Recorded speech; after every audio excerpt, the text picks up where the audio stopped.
जा रहे हैं मूर्तियाँ, और वो भी चर्च करने के लिए। यहाँ देखिए सारे लोग भरे हुए हैं, बस में पैक्ड है फुल एकदम। और इधर भी देख लीजिए, इधर भी फुल है, सारे लोग पैक्ड है, गाड़ी फुल जगह भी बैठ के बहुत मज़ा आ रहा है।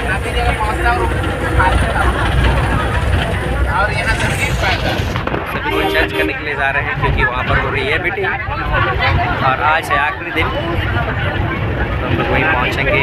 और कुछ दूर है, ज़्यादा दूर नहीं है। जगह बहुत अच्छा है, बहुत सुंदर है, चारों तरफ पेड़ पौधे से भरपूर है।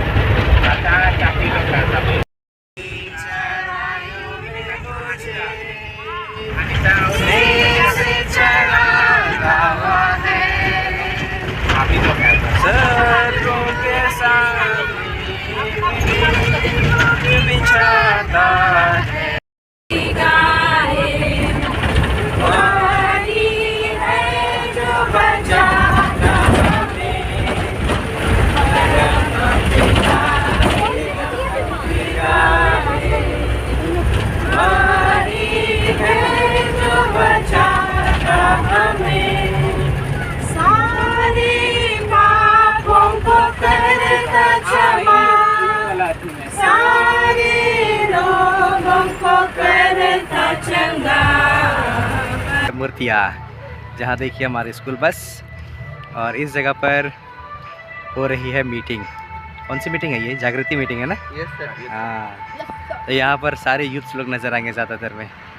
और ये जो है ना एकदम ऑन रोड में है, यहाँ रोड है और इसी रोड के जस्ट बगल में है, तो इस जगह पर ज़रूर से। और यहाँ पर देखिए एलन है और अभिषेक है, ये दोनों का कहना है कि आप लोग ब्लॉग बनाइए ज़रूर से, तो ऑब्वियसली हम लोग ज़रूर नया जगह में है तो ऑब्वियसली होंगे ही। और यहाँ पर बहुत सारी चीज़ों को दिखाएंगे क्योंकि हम लोग चर्च करने के लिए आए हैं। तो चलिए हम लोग चलेंगे, और जो भी चर्च का प्रोग्राम जो भी होगी वे सारी चीज़ों को आप लोगों को इस ब्लॉग में देखने को मिलेगा। जितने भी नए हैं तो ज़रूर से सब्सक्राइब कर लीजिएगा और ढेर सारा प्यार दीजिएगा, ज़्यादा से ज़्यादा शेयर कीजिएगा। तो चलिए अब इस प्रोग्राम को दिखाते हैं आप लोगों को। कर गया है और तुम उसके दिखाए हुए रास्ते पर चलो या उसके पश्चिम पर चलो कहता है कि नहीं। और फिर हम लोग यूहन्ना 8 का 31 और 32 को निकालेंगे। जो हमें आशा मिलती है, अनंत जीवन की आशा, उसको नहीं जानते हैं। उनका इसी प्रकार का सोचना है, हमारा जीवन तो अभी है और कल क्या होगा हम नहीं जानते। इसलिए जो कुछ करना है इसी दुनिया में करो, और जो कुछ पाना है, जो कुछ हासिल करना है इसी दुनिया में करो। तो जो कुछ भी वो आनंद पाना चाहते हैं, जो कुछ भी वो कमाना चाहते हैं, जो कुछ भी वो करना चाहते हैं इस दुनिया में करना चाहते हैं, और उसी तरीका से करते हैं। उसी यीशु मसीह बहुत जल्द आ रहा है, हमारे जीवन काल में आ रहा है। हम लोग को बहुत सारा काम करना है, और हम लोग कहाँ जाते हैं और काम करते, चाहे कहीं भी है। हम लोग को बगल में बहुत से लोग हैं जिनको गवाही देना है। हम लोग डरते हैं, हिचकिचाते हैं, छोड़ो जाने दो, वो लोग कभी सुनेगा, चाहे अपने समय आएगा समझेगा, ऐसा हम लोग सोचते हैं। लेकिन वो उत्सुकता, इच्छा नहीं है जैसा कि चेलों के अंदर था कि हम लोग के पास समय नहीं है, हम लोग को सबको बताना है, पूरा दुनिया को बताना है। आप लोग कितना समय मिलेगा? लोग आ रहे, लोग नया जन्म ले रहे हैं और नए पीढ़ी आ रही है। यीशु मसीह कितना समय देगा? अगर हम लोग चले लोगों के साथ। अभी गाना चल रहा है, सभी को हम लोग भजन कर रहे हैं, और यहाँ एंजल बैठ गई है। हो जा बेटा।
खुशी से गाओ इसके लिए, इस हमें दीवाना तो किया है, जो थोड़ा खाना था खाया यीशु मेरे लिए, जो थोड़ा खाना था खाया यीशु मेरे लिए,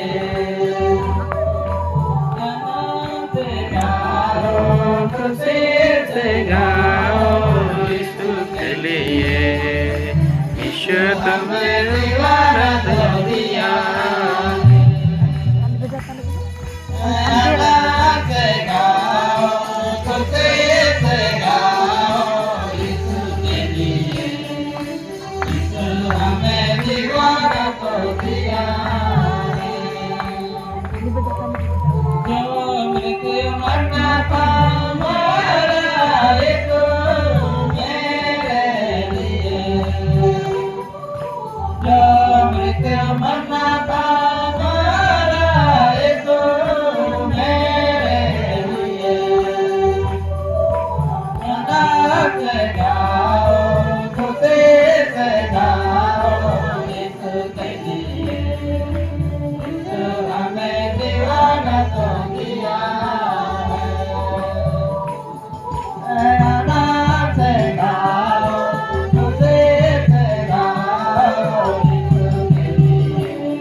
But it's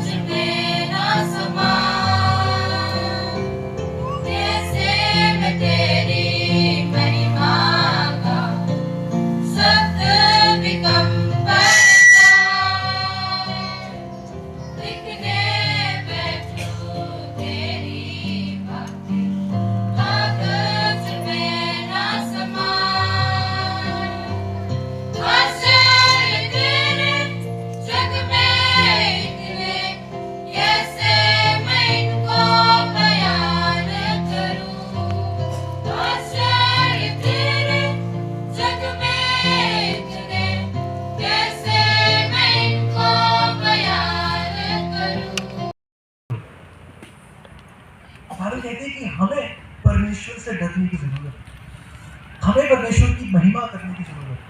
हमें ये जानने की जरूरत है कि हम न्याय के दौर में आ पहुंचे हैं, न्याय का दौर आने नहीं वाला, हम न्याय के दौर में खड़े हैं।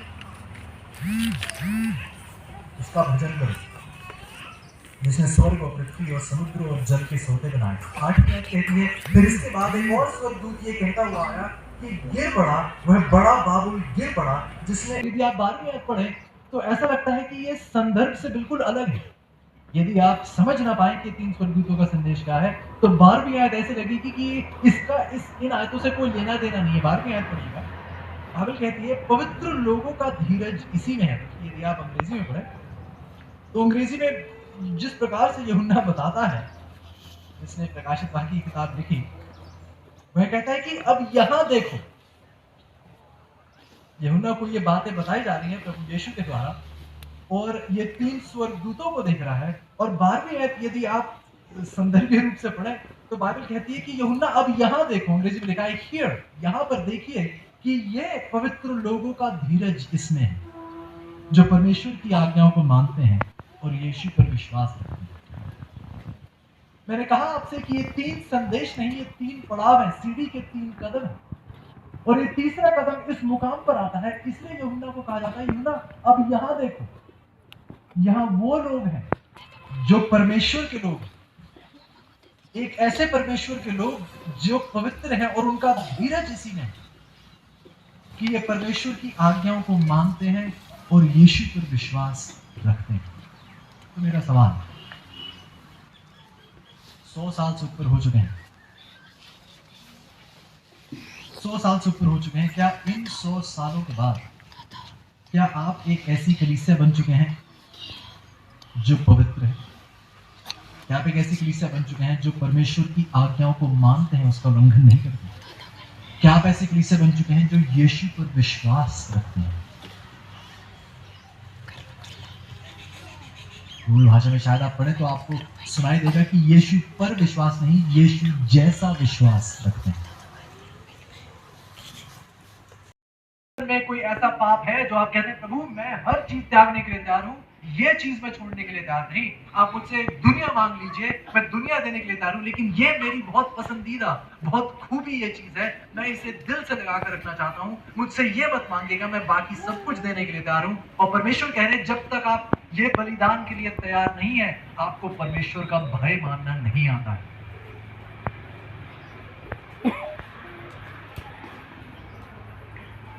जिस मसीही व्यक्ति ने किसी चीज को परमेश्वर से दूर रखा है, कोई ऐसी चीज जो उसने गले लगा ली है और परमेश्वर को समर्पित करने के लिए तैयार नहीं है, उसे पहले स्वर्गदूत के संदेश के पहले वाक्य भी नहीं आता है, वो 3 स्वर्गदूतों के संदेश को क्या जानेगा?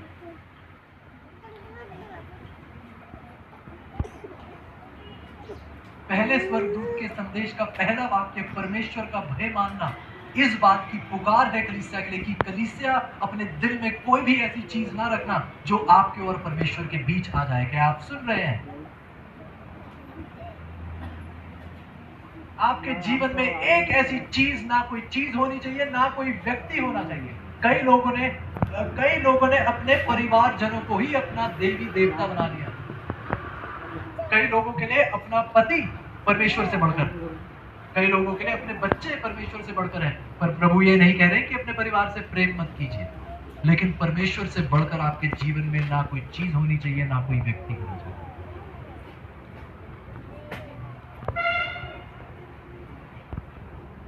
प्रभु कहते हैं मेरे अंतिम लोगों की पहचान ही ये होगी कि उन्होंने पूर्ण रूप से आत्मसमर्पण कर दिया है। उनके दिल में ऐसी कोई चीज ही नहीं है जो परमेश्वर के लिए त्यागने के लिए तैयार नहीं है। ऐसे तो बाकी संदेश भूल जाइए। यदि एक कलीसिया के तौर पर हम इस एक सरल चीज को समझ जाए तो मैं आपसे वायदा करता हूँ दुनिया पलट सकती है।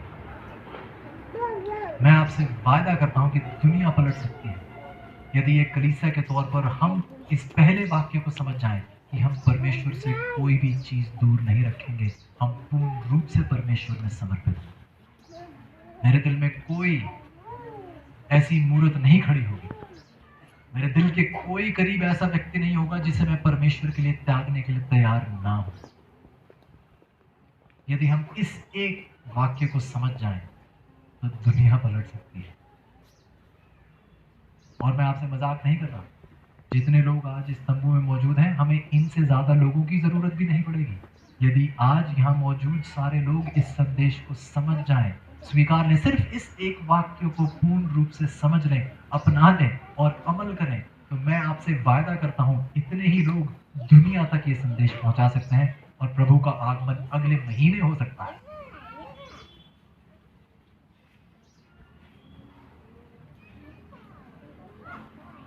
बहुत जल्द ये काम, बल्कि मुझे कहना चाहिए खत्म हो सकता है,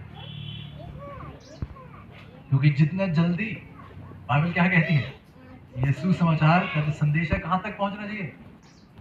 दुनिया के अंत तक। और तब क्या होगा? प्रभु का आगमन होगा।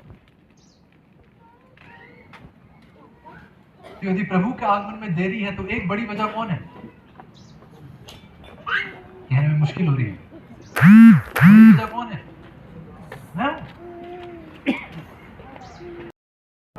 जो हम एक ऐसे लोग बन जाएं जो परमेश्वर की आज्ञाओं का पालन करते हैं, प्रभु यीशु जैसा दृढ़ विश्वास रखते हैं, तब हम वो प्रभु की ऐसी कलीसिया है जो दुनिया को उलट पुलट कर सकते हैं।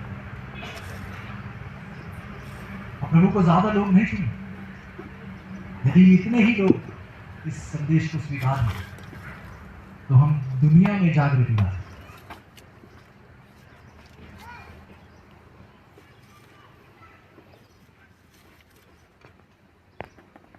तो मेरा एक सरल सा सवाल है,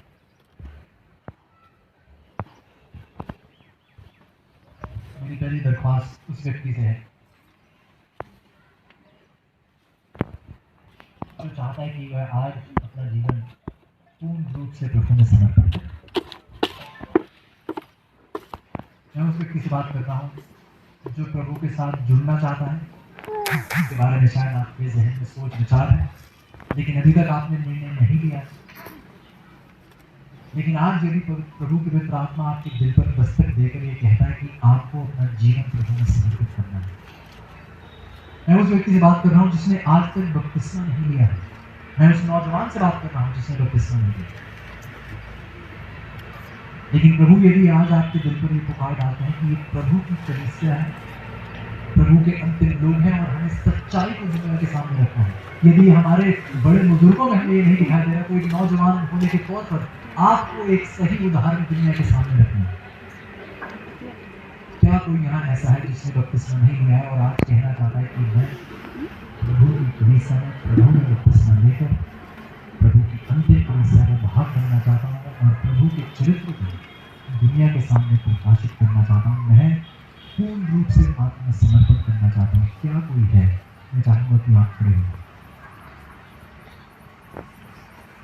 क्या कोई है जिसने बपतिस्मा नहीं लिया और आज तो निर्णय लेना चाहते हैं कि मैं बपतिस्मा लेना चाहता हूँ? आपको आज बपतिस्मा नहीं,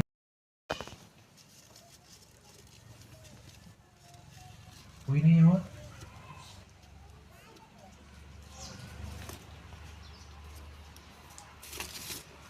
क्या कोई और है जो अपना जीवन समर्पित करना चाहता है बपतिस्मा के बाद?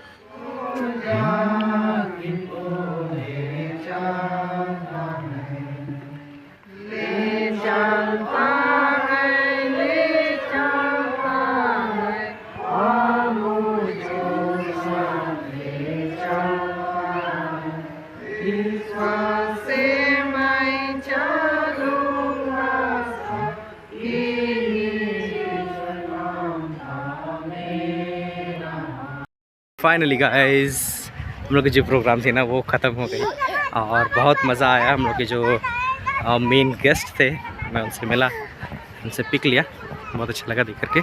अब हम लोग सारे लोग निकलेंगे यहाँ से क्योंकि बहुत ज़्यादा भीड़ था, खाना पीना हो गया है और अब घर की ओर निकलेंगे। आप लोगों को कैसा लगे ज़रूर से बताइएगा। फाइनली हम लोग बस में बैठ गए और अब हम लोग घर पर निकलेंगे। बहुत मज़ा आ गया प्रोग्राम यहाँ आकर के।